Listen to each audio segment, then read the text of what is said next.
Dear Dr. Ambedkar, you are the reason I love India. Today is 6th of December. You left the world today, but your values and your work has stayed back.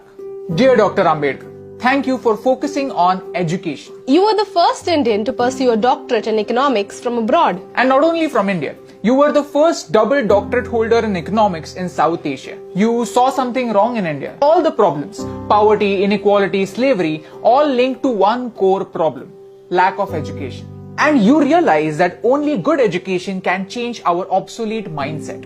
Who would call you backward class? You were forward class, first class. And not just economics, you were the master of 64 subjects, 9 languages and all major religions in the world. Yes, thank you for studying something as complex as religion for 21 whole years.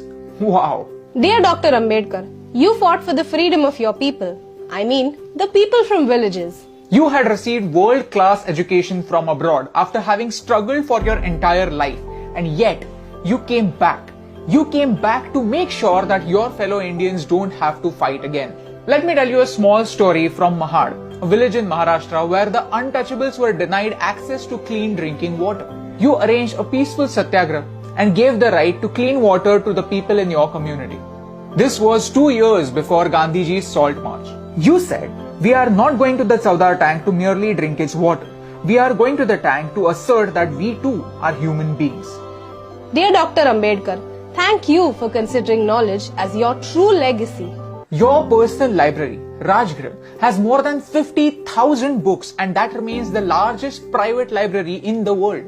Dear Dr. Ambedkar, we as Indians were lucky to have a scholar like you to guide us and write our constitution. Building a nation is a mammoth task and it was a victory for you, your passion for education and the people of India that you took up this task. If you have a job, you have to thank Dr. Babasaheb Ambedkar because he changed the working hours from 14 hours a day to 8 hours a day. Mondays would have been even more blue had it not been for Babasaheb Ambedkar. Today, on one hand, we have the social evils of casteism in the backward parts of India, and on the other, we have something like reservation, which was intended to create equality, to create equal opportunities. I feel sad that both these issues are not addressed correctly but used as vote banks by our leaders. Leaders, I don't think leaders is the right term. I don't think they are leaders, they are politicians because they play games with us. And no matter who wins, India loses.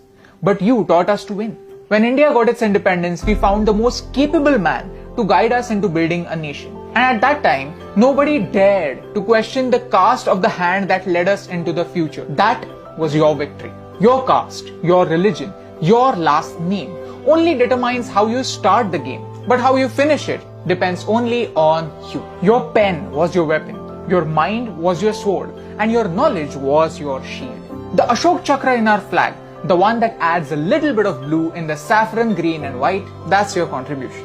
Dr. Bheemrao Ramji Ambedkar or Baba Sahib. You are the father that made India into one giant family and you had the vision that every member of this family should have an equal right.